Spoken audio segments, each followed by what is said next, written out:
Hello, and welcome to another episode of the Bert's Books podcast. I am here with Sally. Sally, is this your first one of the year? First one of the year, yes. I mean, it is only episode 3, yes. but still. Yeah, I know. How have you been? How was Christmas? Christmas was a long time ago. It was, very wasn't nice. it? It was lovely. It was very nice. Yeah, I had a lovely time. And New Year? New You had a Year's. good one? Yeah, nice New Year's. We went away. We go away between after Christmas and before New Year. Oh, yeah. And that's really nice. That's... Because you go down to Cornwall, don't you? And yes. I can't imagine, I mean, Cornwall is lovely. It is. But I can't imagine there is much to do in that little bit of the year, especially with the weather being so cold and And wet. though you can sit and read your book anywhere. This is what I was going Lovely to ask. cosy pubs. Did you just sit and read? There was a lot of reading, yeah. There's a bit of walking, because it was nice, it was cold, it was fresh. Yes, it wasn't was particularly crisp. rainy. It wasn't damp and muggy, no, so it was very nice. Yeah, it was lovely. Good. Did you read anything exciting? I can't remember what I read now. I Oh, read good. quite a few. I read one Pedro asked me to read. Isherwood. Christopher? Yes, that's the A one. Single Man? That was it. Yes, that was really lovely. I enjoyed that. I read that years ago in a book club. Oh, did you? that I was in. I can't really remember it at all. Yeah, it's nice. It's beautifully written. It was lovely. It's quite, yeah, it's a little bit sad. Oh, Oh. I know. And I read a little short story book my sister sent me down for Christmas, Kate Atkinson, which I didn't know was around. And it's literally three short stories of Kate Atkinson's, but she's very good at a short story. Yeah. She can pack a lot into that. So that was really lovely as well. Now, you've got one in front of you. Mm-hmm. Is this what you're going to talk to me It about certainly today? is, yes. Now, is this a fresh read? Or This is as fresh as a daisy read. Okay. It was interesting because... When did you read it? I finished it on Friday. Okay, so the reason I'm asking is because we had an event on Tuesday. Yes, yeah. I was reading it then. You were reading it Yeah, then already yeah. because the event, it got mentioned. It did, During the yes. event. So we'll reveal what that book is Yes, we will. in a moment, but let's talk about that event. Yes, We had that was a good lovely one. Alice Feeney Yeah, really nice. come to the shop. And she got here, I would say, about 12:30. Yes, I believe so. She was here when I popped in. And I say we, she She. signed over 600, she signed and dedicated over 600 copies of My Husband's Wife for us, for our customers did, at least. yeah. She signed another 120 copies for another bookshop that she just wasn't She going to get did, the time yes, to get she to. did. And we also then had an event with her in the evening. Yeah, we kept her all day. We kept her here all day. I think from around 12:30, she left just before 9 in the end. Yes, she did. So she had a very long day with us. She did. But it was lovely. Yeah, it was a good event. It was a good event. It was a good one busiest event I've ever done. It was a good one to start the year with. Yes, really good. And she, I've said this before. I don't always like to do one author at an event. Yeah. But she was really. Oh yes, good. she was just all over it, wasn't she? Yeah. She's very entertaining. Really easy Yeah. person to interview. Yes, yeah. And one of these people, you ask them a question and then they run away with it. That must be the way you, as an interviewer, would want. I loved it. It was Yeah. great. I could just. You were just quaffing your prosecco. I could see you. I downed it. She I know. barely touched I know. hers. I know. I needed a fill up. And you, I know. And you didn't come and top me up. I didn't. No. Well, let that be a lesson to you. So, but she did mention this book. Yes, she did. Tell me what it is. It's The Correspondent by Virginia Evans. Good. It's a debut novel, and Yes. she was saying, as she was once a debut author, she does like to read Debut. novels, which is nice. And funnily enough, the one I'm reading now is also a debut novel, so I've gone all debut. All debut. All debut. Well, I'm going to... It's not a debut. Okay. I'm going to talk to you about the Meet the Newmans. Oh, nice. It's actually out this week, but normally, obviously, we like to record in Yes, advance. yeah. But I didn't read this one before it came out, or I read it just literally this week. So this is fresh. Yeah, good. And I'm looking forward to sharing it with everyone. Excellent. So that and The Correspondent coming up on the other side of this music.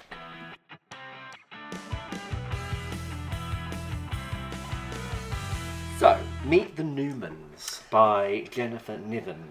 She wrote All the Bright Places, All right. which I have not read. No, nor have I. No. Good. We will be able to compare it very well then. We will. Let me read you the blurb. Please do. You've seen the show. Now meet the woman behind the scenes. Los Angeles, 1964. For 2 decades, Dinah? Dinah? Dinah? D-I-N-A? D-I-N-A-H. Dinah. Dinah. Yeah. Del and Dinah Newman and their sons, Guy and Shep, have ruled television as America's favourite family, capital letters. Yes, of course. Millions of viewers tune in every week to watch them play flawless, black and white versions of themselves. But the 60s are in full swing now, and the Newmans' perfection suddenly feels woefully out of touch. Ratings are in freefall, as are the Newmans themselves. Del is keeping an explosive secret from his wife. Dinah is slowly going numb. Steady, stable Guy is hiding the truth about his love life, while rock and roll idol Shep may finally be in real trouble. When Del gets into a mysterious car accident, Dinah decides to take matters into her own hands. She hires Juliet Dunn, an outspoken young reporter, to help her write the family's final episode. But Dinah and Juliet have wildly different perspectives about what it means to be a woman in 1964 America. Can Dinah Newman bring her family together to change television history, or will she be cancelled before she even has the chance? Wow, that's a long blurb. It was a long blurb, wasn't it?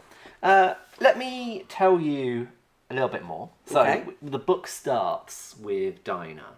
She is... she's looking out the window. It's late at night. She's looking out the window and she's fantasising about the neighbour who is doing the gardening. Oh, okay. She sees him mowing the lawn. Right, okay. And she's thinking about what it might be like to have an affair with him. Right, okay. And she acknowledges that he's not particularly attractive. He's not a hot young stud or anything like Okay. that. But she's looking at him and he represents just something different. Mm-hmm. And then she gets the phone call about Del. And Del has been... Well, we don't know, but she gets a phone call at that point. Right. We then rewind a bit. Yeah. And basically, Dinah is having this interview with Juliet. Juliet's a young reporter. She is actually she's been dating this musician, and he's only ever called the musician. Okay. We don't know who it is, and Right. it's probably nobody famous, but Right. he is well known. Okay. And he wrote a song that was about her. And the people in the newsroom kind of sing it at her Oh, all the right, time, or they okay. hum it. Well, when I say the Yes. people, I mean the men. Yes. Yeah. And she's one of only 2 female reporters, and she just keeps getting given the lifestyle stuff. Yes, yeah. And the other female reporter won't have anything to do with her, because she says, if all we do is stick together and work together, we'll never get No. anything. So No. it's not personal, No, but we no. need to be not seen to be together and Yeah, chatting. We yeah. need to just be 2 different people of the same team. Yeah. So she kind of feels a little bit on her own. And then she gets this chance to interview Dinah. And she goes at her. She says, you are wrong. What is wrong with this society? Okay. You are not furthering women's rights by portraying yourself in the way that you're portraying. So Okay. this Dinah that is on the telly, perfect chef, Yes, yeah. perfect mother, housewife, sort of subservient to her Yes, husband. yeah. That is not the woman we need as a sort of the main cultural woman Yes, of the 60s. And she says all this to her, and Dinah's like, but I'm not like that. No. Like, I can't cook to save my life. Yeah. It's all sort of pre-packaged and things, and life isn't perfect. And she's been to the doctors because she is going numb, and she's like parts of it, and the doctor's just sort of like, well, it is probably the change. And she's sort of like doesn't really know where her life is going. Yeah. And the show's been on TV for about 12 years at Right, this point. okay. And they're on their final season. Well, they're on the 12th season. They're coming up towards the end of that season. Yeah. And one of the sponsors pulls out, and the head of production says, look, or the head of the studio says, you need to get another sponsor. Yeah. Yeah. Because otherwise the final episode isn't going to go ahead. Yeah. So they've kind of got, and Del and Dinah are brought into this meeting. Yes. But also so is Guy. Right. And he is told that I think it might be Maggie, but I've forgotten the name. But he is told that Guy in the show is going to marry Maggie in the final episode. Right. The idea being that if there is a 13th season, Yes. Del and Dinah will just sort of get out of the way. They'll go move to Florida or something. Yeah. And Guy and Maggie will be the main couple, but, Yes. but they'll stay in the same family home. Yeah. And Shep will stay with them. Yeah. And it'll just be a bit of a younger focus. Yes, and it'll be a exactly. chance for the Yeah. show to retool itself. Yeah. But that final episode of the season is going to be live. Right. And Guy is going to marry Maggie for real. Oh. That's what they're told. Oh. Guy is not so keen on that. Because Guy is secretly in love with Kelly. Okay. Well, I say secretly. Kelly knows. Right. And they are living together. Oh. But people don't know that they're a couple. Right. Okay. Because as far as anyone else is concerned, Kelly is just his friend. Because Right. Kelly is a man. Ah, that's better. That's what I was hoping you were going to say. And then when you said Kelly, I got that wrong. No, you didn't. I didn't. So Good. Kelly is a man. He's a film star. Okay. So they're both hiding their sexuality Yes. because they yeah. have to. Well, yes. 1964. 1964. And Shep he's just sort of turned 18 Right. or just turning 18. And he's a musician. He sings and he writes his own stuff. Although he's never played his own stuff on the show. But he's like number 6 in the charts. Right. And numbers 1 to 5 are the Beatles. Oh, right. Okay. So it's just at the height of Yes, Beatlemania yeah. in the US. Yes. Kennedy's just been assassinated. Right. It's that sort of Yeah, period yeah, of time where yeah. everything's in flux. And you get this sort of story and from everyone's point of view, because Del, you also get a bit from Del's point of view. Right. But Del is he stars in the show. Yeah. He writes the show. Okay. He produces the show. Okay. He directs the Right, show. He okay. is in total He is, control. yeah, it's He's the not Del a monster. show. He is not a monster. No, okay. But he's in control. Right. And then he's in a car accident. And he's rushed to hospital. And he's in a coma. Okay. And so then the family have got this, well, what do we do? Mm. So they tell the studio that he's gone to be with his mum because she's sick. Oh. His mum died years ago. Oh. But they don't even tell the studio. Like the executive producer knows, like the team making, like the That's team a that strange needs to know. thing. Why not tell the studio? Because they don't want them to know that Del is not in charge anymore. Right. And that Sydney was going to be in charge, who is the other executive producer, but Dinah steps down and goes, this is after she's had this Yes, whole yeah. conversation with Juliet, remember? Yeah. She goes, no, I'm going to write the final episode. You go, girl. And as things go on, they realise we're not going to write this wedding. We're going to do something else. And we are going to what we're going to do is a story about, we're going to tell this story. Okay. So Del ends, the episode's going to start with a phone call saying Del is in hospital, Yeah. in a coma. Yeah. And the story is going to be about Dinah stepping out. When Del's not there, Yeah. what does Dinah do? Yes. Does she step up? And that's the story they're going to write in the episode. Excellent. But of course, they've got to find a sponsor. Oh, of course. Yeah. I've forgotten about the sponsor. They've got to find a sponsor who's willing to do that. Yeah. Because this is a big thing Yeah. for a woman and for this show. Yes. Which is stuck in 1952. And it's so well written. I really just sort of raced through it. I wanted to keep lovely. reading. And I've said it to a few people. It says on the back. Actually, this is interesting. I hadn't picked up on this. A lot of people have likened it to Lessons in Chemistry.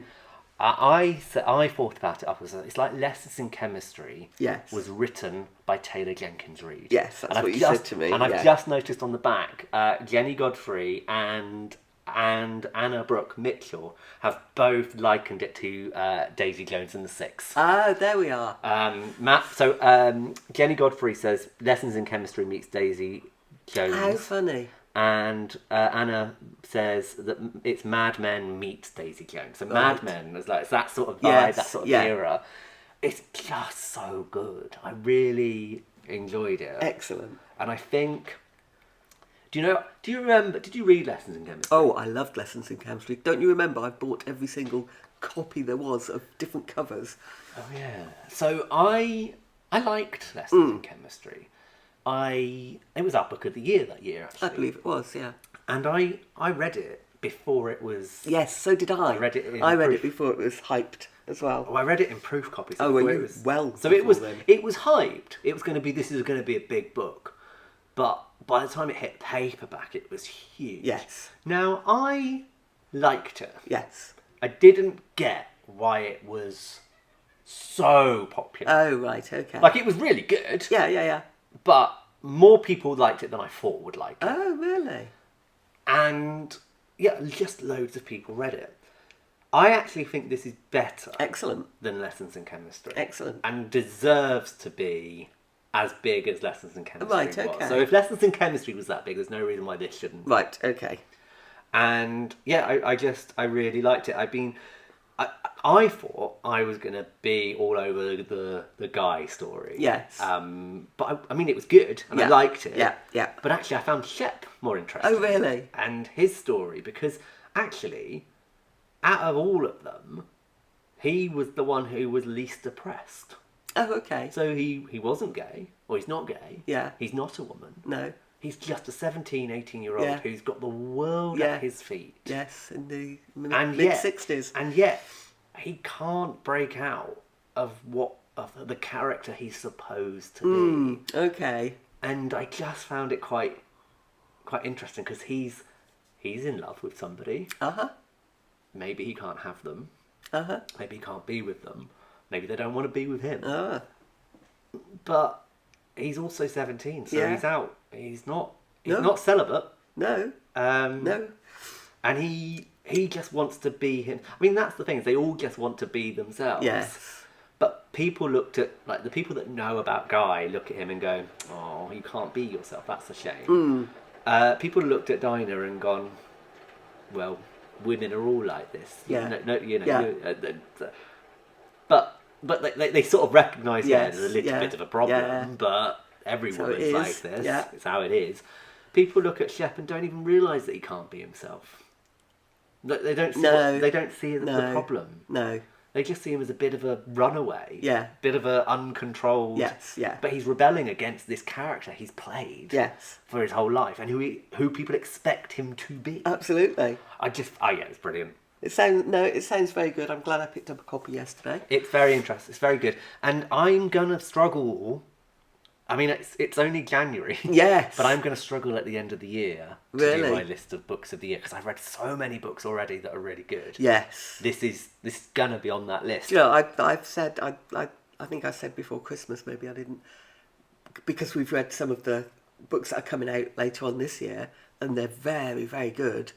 We've got a glut of good books. I think it's going to be a good book year. It's going to be a good fiction year. Yeah, certainly. I think it is, definitely. You can buy Meet the Newmans at burtsbooks.co.uk. Excellent. It's time for my favourite part of the week, and that is, of course, the bestseller charts. This is where we look and see what has been selling across the country using Nielsen Bookscan's total consumer market data. And we look and see what has been selling at Burt's Books and see just what has made it onto the latest pillar of popularity. Let's start with that top 10 across the country. And in number 10, up one place, it's Jamie Oliver's Eat Yourself Healthy. It's January, so Atomic Habits by James Clear must be in the charts. And in this week, it is at number 9. Up 11 places from last week is Frida McFadden's The Surrogate Mother. Frida McFadden is up 14 places in 7th place with The Housemaid is Watching. And Rebecca Ross is in 6th place with Wild Reverence. Came out in September, but suddenly jumped up the market this week, I think because it is in a subscription box. In 5th place, up 15 places, it's Nobody's Fool by Harlan Coben. And at 4, down 1 place, Always Remember by Charlie Mackesy. Last week's number 8 is this week's number 3, The Let Them Theory by Mel and Sawyer Robbins. Frida McFadden is in 2nd place, up 13 places with The Housemaid's Secret. And not content with 3 books in the top 10, she has a 4th. It is The Housemaid at number 1 for the 2nd week. Let's take a look now at the pillar of popularity. These are the books that have been selling the most at Bert's Books in Swindon. And as you will know, we had Frida McFadden on the pillar last week. Will she still be there this week? Well, let's take a look. In 5th place, it's Hamnet by Maggie O'Farrell. The film has been out for a week or so and has made people very interested in that. Wayward by Amelia Hart is our general fiction book club book, and that is at number 4. Alice Feeney, His and Hers, is in 3rd place. The Netflix TV series of that is on at the moment. And Sister Song, our LGBT book club book, is in 2nd place. That one's by Lucy Holland. In 1st place, My Husband's Wife by Alice Feeney. Debuting there a couple of weeks before it comes out officially because we had Alice in the shop. Will it still be there next week? Well, there is only one way to find out, and that is by listening to the Bert's Books podcast. So, Sally, I know nothing about The Correspondent. Excellent. Can you tell me? Let me tell you. Or can we leave it at that? Let me tell you. Let me read the blurb, if okay. I may. Oh, I've just seen a post-it note. You've got notes. Just some reminders.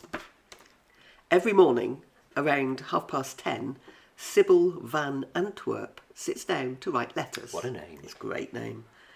To her brother, to her best friend, to the president of the university who will not allow her to attend a class she desperately wants to take, to her favourite authors to tell them what she thinks of their latest books. Because at 73, Sybil has used her correspondence, full of sharp humour and hard-earned wisdom, to make sense of the world.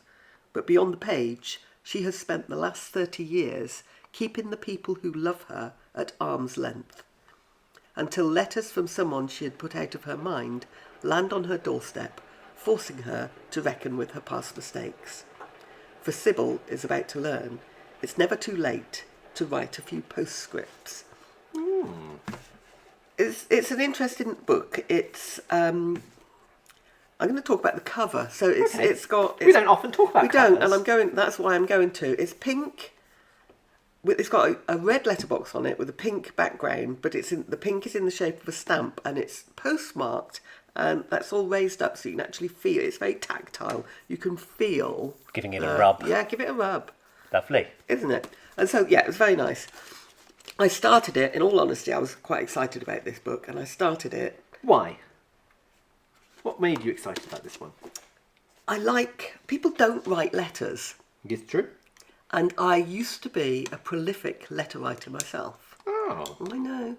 But you don't write letters anymore, so I'm thinking, I'm going to really enjoy this. And when I started reading it, I did think to myself, have I got this completely wrong? Am I just reading the ramblings of this old lady? I thought, I don't know. But it's actually not that at all. When I'd finished it, it moved me to tears. Oh, wow. When I finished it, I had to sit for 24 hours and not pick up another book. She's brilliant. This lady's brilliant. So it starts off, we start with her letters in 2012, and it goes right up until 2021. Yeah. And she does send emails to people. So it's a little bit like Janice Hallett. So when you're reading it, you have to have a look who it's to and who it's from, and is it a letter or is it email. It will only ever be a letter or an email. Gotcha. It won't be a text, or it won't be whatever else you can do. What else can you do? Semaphore. It won't be that either. So very she unlikely to be Morse code. It's great. The authors she writes to Anne Patchett about her book State of Wonder. And actually, Anne Patchett is one of the people who have read the book and got their little thing on the front. Does Anne Patchett respond? She does. In the book? She does. Amazing. Yep. Has Anne Patchett said anything about that response? No. Okay. So she writes to Kazu Ishiguro about Never Let Me Go. Lovely. She compares it to his other book. What was one of his others? I can't remember what it is. She writes to C.S. Lewis. And Does he respond? Most of them all respond. Does C.S. Lewis respond? Well, I believe he does, yeah. Isn't he dead? He might be dead now. I think he... I think she wrote to him in the past. Okay. Because she's been doing this for ages. She's written thousands of letters and she keeps them. She keeps she has like a photocopy or duplicate paper. So or although something. this is 2012, we're seeing some of the older stuff as well. Yes, yeah. Gotcha. You see some letters from the 50s that a friend of hers sends to her. That she's written to this friend, who sends them back. So, oh my goodness, I've just found these letters. I thought you'd like to see them. But she lives a fascinating life. Sybil Van Antwerp, or to give her a full title, Sybil Stone Van Antwerp. She's Van Antwerp, but then she married Don Stone. Don Stone. Don. A Belgian man, Don, D-A-A-N. So she took his name on, but kept the Van Antwerp as well. Which is weird, because you'd think Stone was her name and Van Antwerp was from Dart. Yes, I know, you would. However, she's adopted. This is very early on in the book we learn this. Both her and her brother are adopted by the Van Antwerps, who were an incredibly wealthy family. And she had a lovely childhood, a lovely upbringing. You know, there's nothing nasty going on. And her life's work was she was a clerk to one of the most eminent judges, Guy. You've just spoken about a Guy. This judge is called Guy, and worked with him for many, many years. And through these letters, you can see their relationship. She gets a letter, all of a sudden out of the blue, she gets a letter, it's just initials at the end of it, and she works out it's someone whom they put in prison, or whom her and the judge put in prison.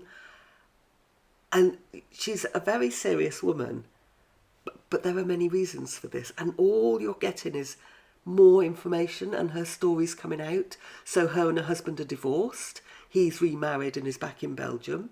Her two children, she did have 3. Aww. And it's very early on. She talks about Gilbert and when she lost Gilbert when he was 8. Gilbert, what a lovely name. So she's got Gilbert, Fiona, and what's the boy called? I can't remember what the boy's called. Her brother's called Felix. I can't remember what her son's called. Another good name. But it's great names. He's got some great good names. in Yeah. this. And so and all unfolds, and she starts. She falls out with her daughter, massively falls out with her daughter. But also she's got this neighbour who lives down the road, some old German. He's called Theodor Ludwig or something, and he grows roses. And when it's her birthday, and he can remember her birthday because I think it was him and his wife's wedding anniversary when his wife was alive. And he will go and leave flowers on her doorstep. And then she'll write him a thank you note. And then he writes her a little note. And they sort of start seeing each other. And she writes to the judge, who she's used to work with, another judge. And he's got a young boy, 8, 9, 10, something like that, who's just a little bit lost, a little bit troubled. He's very, very bright. And he can't, everyone thinks he's weird. And so they write to each other, but her letter has to arrive to him exactly on the 15th of the month, because that's how they do it. And you just see this relationship with this little boy, Harry, just is beautiful. And he comes to stay with her, he comes to live with her later on for a year or so, and she just helps him. But all the time she's got this underlying knotty grief, and something else turns up, and I'm not gonna say what it is. Is the whole book told in letter Yes, form? it is. Okay, so Yes, it's the it letters is. and the It's the emails letters. between her Yeah, and other people. And as you carry on reading through it, it becomes, you get to know so much more about these people, and you know who they are, because it's quite a small cast, and you know who they all are. You can look at the end of the letter, and it's, oh, Rosalie, oh, that's her friend who married her husband's brother. So, But obviously, you're reading this as so the letters from her. yes, You know, from the letters from her, and then the letters that come to her. But the letters that are coming to her, you don't know who it is until the Till end. the end, But yeah. can you tell? You can. You sort of halfway through, you you can pick up. recognise how people are talking to her. I think it's a book that could get overlooked. It's one of these small hardbacks. So it's not a big hardback, and it's not a massive, mighty tome. It's interesting because you say it could get overlooked. I think it kind of did because it was published in April in Yes. hardback last Yeah, year. yeah. And yet, I only really started taking off towards the latter Yes. part. I got or this. I only really became aware of Yeah, it in around October same. time. I wasn't even aware of it then. I think I was aware of it around about Christmas time.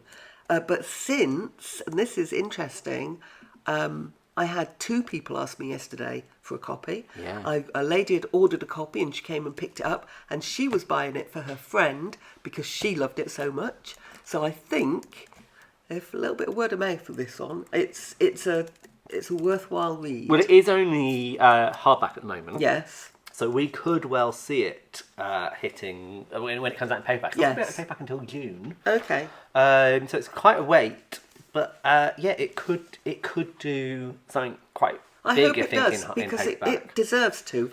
It's a strong debut. It just deserves to be known, I think. Interesting. And Sybil, you start off thinking she's this cratchety, brittle, nasty. I mean, she's very clever. She's very witty, and she's. Someone writes her a letter. And saying, for goodness sake, why can't I just email you? Why can't I phone you? Why do I have to write you a letter? He'd seen her name. One of the judges had died, and she was off. They asked her to read at his funeral, and so he was going. I wondered where you were. You just disappeared out of sight. Blah blah blah. Why do I have to write a letter? And so she writes this letter back to him, which is just beautiful, telling him, when you die, you might be remembered by. At the very most, your grandchildren, if you have any, but nobody else after that will know who you are. My entire life has been played out in letters. She's always written letters. She said this box of letters will take her through many generations, and I thought that's really very true. Actually, It's interesting because I see letters. I like letters. I never send them. no, I never, don't never anymore. get them. I don't anymore. But I had this thing a little while ago that was sort of in my head, was that I ought to start writing more letters. And Yeah. sometimes, even if I don't send them, maybe if I've had a nice evening with a friend or something. There are some unsent letters in here. I just wondered maybe I ought to write a letter and then just never send it, and then it's just there. I don't know, let's say you and I went out for the day and did a lovely day out or something. Yeah. Maybe I could write you a letter and Yes, tell you about that, and we did this, and then when I'm dead and gone, you can read the letter. I doubt I'll still be around when you're dead and gone, but I'll give it a go. I'm not hanging around. I'll give it a go. I'm not hanging around. And also when she says her letters will, carry on. The friend who sent the letters from the 50s when they were young teenagers, and it was just when her mother was first had cancer, and they were talking about this. Just finding letters from the past is a really lovely thing. I used to write to Mr. Sal. He went away to university. Bet that was not fit for people's No, eyes. it was funny because we weren't together. Oh, okay. We were just friends. Yeah, we were just friends. And and he found all these letters some years ago and was showing me them, and it was just hilarious. The amount of effort I put into black edging an envelope when one of the chickens we had died, and I was writing to tell him, is unbelievable. Unbelievable. It was marvellous. Note paper and the envelope You're such a Van Antwerp. with black edging.